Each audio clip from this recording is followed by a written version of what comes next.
নমস্কার বন্ধুরা, আশা করি সকলে ভালো আছেন। আমাদের সাফ কথা চ্যানেলে আপনাদের সকলকে স্বাগত।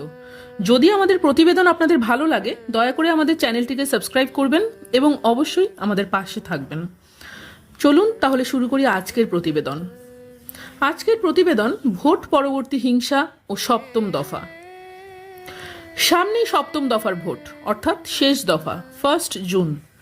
গণতন্ত্রের উৎসব চলছে, আমরা সবাই সামিল এই উৎসবে, কেউ প্রত্যক্ষভাবে কেউ পরোক্ষভাবে। ভোট হবে অথচ বিক্ষোভ হবে না, অশান্তি হবে না, ঘর জ্বলবে না, মানুষ মরবে না, তা আবার হয় নাকি? দু চারটে মানুষ না মারা গেলে, কিছু পরিবার স্বজন হারা না হলে, রিগিং না হলে, কিছু মানুষ ঘর ছাড়া না হলে হয় নাকি? এসব হবে, মিডিয়া গরম গরম খবর দেবে, নেতারা আফসোস করবে, আমার দলের কর্মী বলে যার পরনাই বুক ফাটা আর্তনাদ করবে। মৃত ব্যক্তির বাড়ি গিয়ে কে আগে টাকা দেবে, মিথ্যে আশ্বাস দেবে, সে নিয়ে চলবে রেষারেষি। তবেই না হবে শান্তিপূর্ণ ভোট। ভোট বলে কথা, যার ওপর নির্ভর করে আগামী 5 বছর এসি রুমে বসে শান্তিতে মানুষের জন্য কাজ করবে যেসব জননেতারা, তার জন্য এমন একটু আধটু অশান্তি তো হতেই পারে বন্ধুরা, তাই না? তেমনই শান্তিপূর্ণ ভোট আমরা দেখলাম 6ষ্ঠ দফায়, যেখানে একজন বিজেপি কর্মী খুন হলেন একজন তৃণমূল কর্মীও। রথিবালা আরি, নন্দীগ্রামের বিজেপি কর্মী সমর্থক, যিনি কয়েকদিন আগেই ভোটের বলি হয়েছেন। তার পুত্র সঞ্জয় আরিও মারাত্মকভাবে জখম হয়েছেন। ঠিক তেমনি তমলুক লোকসভা কেন্দ্রের অন্তর্গত মহিষা দলে ভোটের ঠিক আগে একজন তৃণমূল কর্মীও খুন হয়েছে। যথারীতি এক দল অপর দলকে দোষারোপ করছে, মামলা হবে, বিচার হবে, সবই হবে। কিন্তু বন্ধুরা, দুটি পরিবার স্বজনহারা হলেন, তার কি হবে? নেতা মন্ত্রীদের থেকে আশ্বাস, সাহায্য, পাশে থাকার প্রতিশ্রুতি সবই শোনা যাবে এই সময়।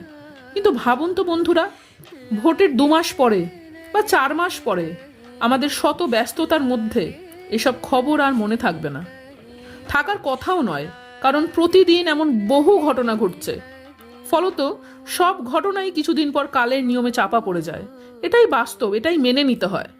কিন্তু স্বজনহারা পরিবার কিন্তু ভুলবে না, কারণ তারা এক একটি শান্তিপূর্ণ ভোটের বলি। প্রথম 2-3 দফা শান্তিপূর্ণ ভোট হলেও 5ম দফা ও 6ষ্ঠ দফায় কিন্তু বন্ধুরা আমরা বেশ কিছু অশান্তি দেখেছি, যেখানে খোদ প্রার্থীরাই রাজ্য পুলিশ ও কেন্দ্রীয় বাহিনীর ভূমিকাতে অসন্তোষ প্রকাশ করেছে। কোথাও এজেন্ট বসতে দেওয়া হচ্ছে না, শাসক দলের কর্মী সমর্থকরা বিরোধী প্রার্থী দেখলেই গো ব্যাক স্লোগান দিচ্ছে। বারে বারে এই ঘটনা আমাদের সামনে আসছে। বাম কংগ্রেসের পক্ষ থেকে এ ব্যাপারে বলা হচ্ছে যে শাসক দল এমন একটি স্ট্র্যাটেজি নিয়েছে, যেখানে বিজেপি ও সিপিআইএম প্রার্থী দেখলেই রাস্তায় আটকানো হচ্ছে, গো ব্যাক স্লোগান দেওয়া হচ্ছে, ফলত একটা বিক্ষোভের সৃষ্টি হচ্ছে। আর সেখানে মিডিয়া, কেন্দ্রীয় বাহিনী, পুলিশ সবাই পরিস্থিতি সামাল দেওয়ার জন্য উঠে পড়ে লাগছে। ওই সময় বুথের মধ্যে যে অনৈতিক কিছু কাজকর্ম চলছে তা মানুষের সামনে আসছে না বা হাইলাইটেড হচ্ছে না। এই হচ্ছে আমাদের শান্তিপূর্ণ ভোট 1 জুন। আমরা আশা করব এমন কোনো হিংসাত্মক ঘটনা যাতে না ঘটে। কেন্দ্রীয় বাহিনী, রাজ্য পুলিশ, কুইক রেসপন্স টিম এবং সর্বোপরি নির্বাচন কমিশন অ্যাক্টিভ থাকবে এবং সত্যি সত্যি একটা শান্তিপূর্ণ ভোট হবে। তাহলে বন্ধুরা, প্রতিবেদনটি এখানেই শেষ করলাম। সকলে ভালো থাকবেন। নমস্কার।